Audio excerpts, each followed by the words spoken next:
pollster. Orly, I want to go to you first, just on the idea that people who want to push this legislation, can you honestly say with a straight face it has nothing to do with President Obama? Well, as far as legislation goes, it's something that has to be done. Why does it have to be done at the state level? There's a federal constitutional requirement to run for president. Why does any state have to worry about that?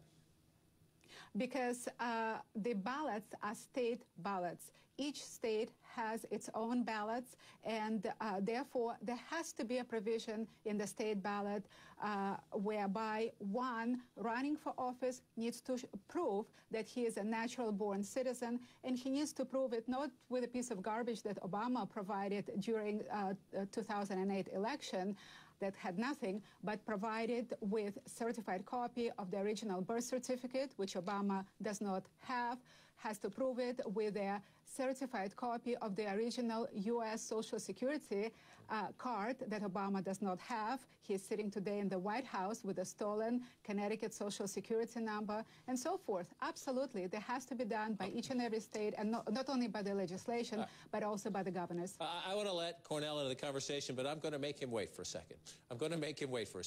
Because if this guy is this good, then he should rule the world. Because you don't think he was born in Hawaii. I've been to Hawaii, and here's the certificate of live birth. You're absolutely right. This is not a full birth certificate. There's another one apparently on file with the state of Hawaii government. And yes, you can say that why haven't they released the whole thing? Here's the certificate of live birth. This is what most Americans get if they go to the agency to try to get a copy of it. Here is a copy of a newspaper article. The hospital sends out birth notices, a routine practice. Here's one published contemporaneously, a day or two after his birth in Hawaii, in the newspaper. I was in Hawaii last year. We can show you video of the hospital where Barack Obama's family says he was born. There's the hospital there. And just down the street, the hospital sends out these birth notices. There's the hospital and the ward right there. Hospital sends out birth notices, and the address they used when they sent out the birth notice happens to be this apartment building that we also visited when we were in Hawaii, which is where his mother and his grandparents were living when he was, you say allegedly, born in the state of Hawaii. This is the greatest Manchurian candidate conspiracy in history, if they're that good. Okay, let me explain to you, because what you are saying is absolutely wrong, and we don't really want to defraud millions of viewers. First of all, you showed something, and I have something to show. This is an article from Star Advertiser in Hawaii stating that the governor of Hawaii never found Obama's certified, Obama's original long-form birth certificate. The only thing that was shown or the governor of Hawaii has ever found was a notation in records stating that in records there is a notation made by somebody at some point that there is a record for Obama, and no one has found such record. Two, in regards to the birth certificate itself, do you know that the state of Hawaii has a statute, 338-17, that allows foreign-born children of Hawaiian residents to get Hawaiian birth certificates. Additionally, it has a statute, 338-5, that allows one to get a birth certificate based on a statement of one relative only, without any corroborating evidence from any hospital. This is a fraudulent statement to tell the viewers that Kapiolani Hospital created a birth certificate. Never.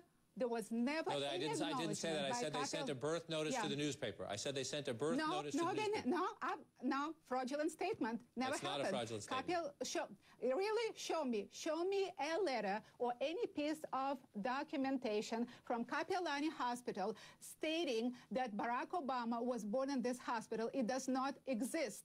Nothing. What was sent to the newspapers was an announcement. And in the state of Hawaii, if one sends a notice under the rule 338-5, meaning a grandmother sends a form to the health department saying, my grandson was born here, not in Kenya, not somewhere else, here.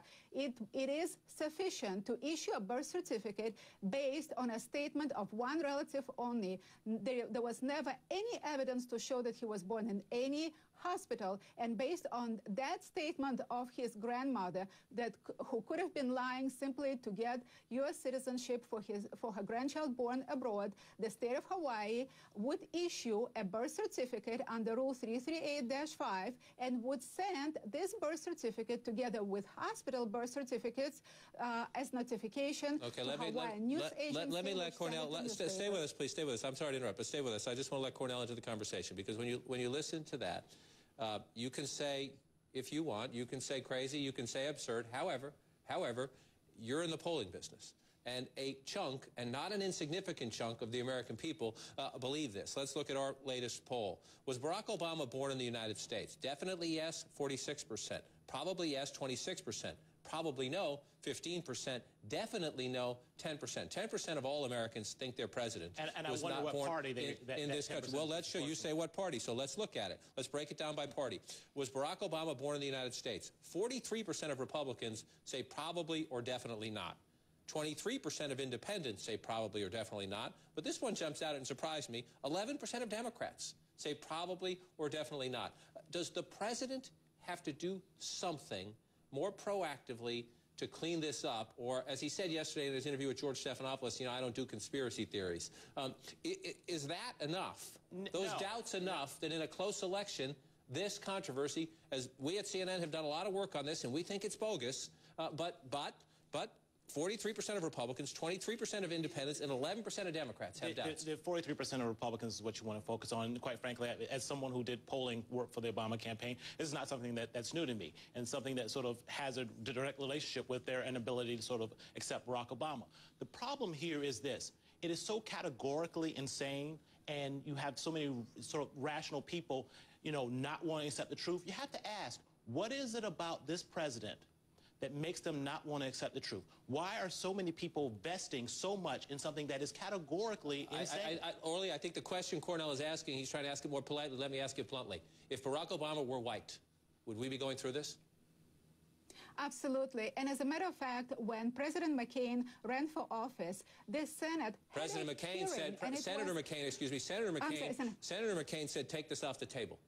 He's an American. I believe he's an American. Let's talk about his views on taxes. Let's talk about his views on Social Security. Let's talk about his views on national security. Let me answer. When Senator McCain wanted to run, there was a hearing, a senatorial hearing, and it was a Senate Resolution 511, whereby it was decided that he is a natural-born citizen. And as a matter of fact, what I believe is this political correctness that went haywire, that allowed Barack Obama to get in the White House with a stolen Social Security number. Here, I have documents that the nation needs to see. This is Senator McCain. Here's the thing. Here's the problem. You dominate the time. No, you dominate the time. I mean, your craziness is, you dominate the time. I'm going to talk. Senator McCain's actually a guy who wasn't born in this country, and you don't have the same sort of fervor going around Senator McCain. Look, you cannot deductively reason any other sort of. What's the variable? What's the variable here? The variable here is you got an African-American president. None of this ever came up until an African-American president. That's the only variable here. And when you have this sort of illogic, there's nothing the president can do to sort of prove this. You have a birth certificate, you have a birth announcement. They reject the truth. They don't want the truth to be true. Why is it that they don't want this truth to be true in this case with this president? I'm going to play devil's advocate here. Hold on one second. Hold on. Just one sec. I will let you answer, but hold on one second. My name's in those funny lights behind me. I get to talk just a little bit. I want you, this is the cynic in me, Cornel Belcher, that the White House says they don't worry about this, but every now and then you start to hear things where I think that somebody quietly is trying to at least use a subtle message to rebut this. Listen to these recent several little snippets of the president and things around him. We're all Americans. And that spirit of patriotism. This isn't a Democratic or a Republican idea. It's patriotism. This is what America's all about. Everybody from different places enjoying those things that bind us together. The thing about America that is great is that we're bold, we're tough. We show the world that all things are possible in the United States of America. That's who he is. I mean, that's not new. That's going back to the very beginnings of his campaign. Look, we got a fairly good percentage of Republicans last time around and voted for us. I mean, I think even Ike's daughter voted for us because this idea that he's this American exceptionalism. There were article after article sort of saying this president reminds us of Ronald Reagan because of his exceptionalism. The idea that this guy believes that we are all one and sort of patriotic. Patriotism isn't a Republican ideal. It's a Democratic ideal as well. Orly, we've been waiting. Well, let me respond to this. Let me ask you a question, then you can come in. We've been waiting. Donald Trump, the businessman who says he may run for president, we're waiting. He's supposed to do a live event down in Florida. That's the event right there where he's supposed to come out and talk to reporters. He has risen in the polls among Republicans to second in our recent poll, behind Mike Huckabee, tied with Mike Huckabee at 19%. He has jumped up in the polls in the last few weeks because he has been beating this like a drum. Would you vote for Donald Trump for president? Absolutely. And it's not only because of the Social Security issue. I'm sorry, not only because of the birth certificate. Barack Obama is committing Social Security fraud. The biggest crime ever committed in the history of this nation. You're accusing the President of the United States of committing a felony. Absolutely. Yes, and he is not a legitimate president. Here is his selective service certificate that can be seen on my website, orlytatesesq.com, and it was filed with courts. It shows that I'm going to end the conversation for now. People are entitled to go to your website, and I hope we can talk again. But I'm going to end this conversation tonight right now. You don't. All right. Listen. I sit in meetings. For those of you at home, and I'm going to pick this up and read it all. For those of you at home that says, you crazy jerk, why are you even going down this road? I'm going down this road because our job is not just to cover things that we know to be true. It's our job is to cover things that people are talking about in politics and to try to have rational conversations about why people believe what they believe, even if our reporting suggests what they believe is not true. And we will continue to do that. I can assure you we will never be perfect, but we try to do it in a respectful way. Orly, I do thank you for coming in. Cornell, I thank you for coming in as well. We will, for better or worse, continue the conversation. And next, we'll update you on the tornado outbreak in the deep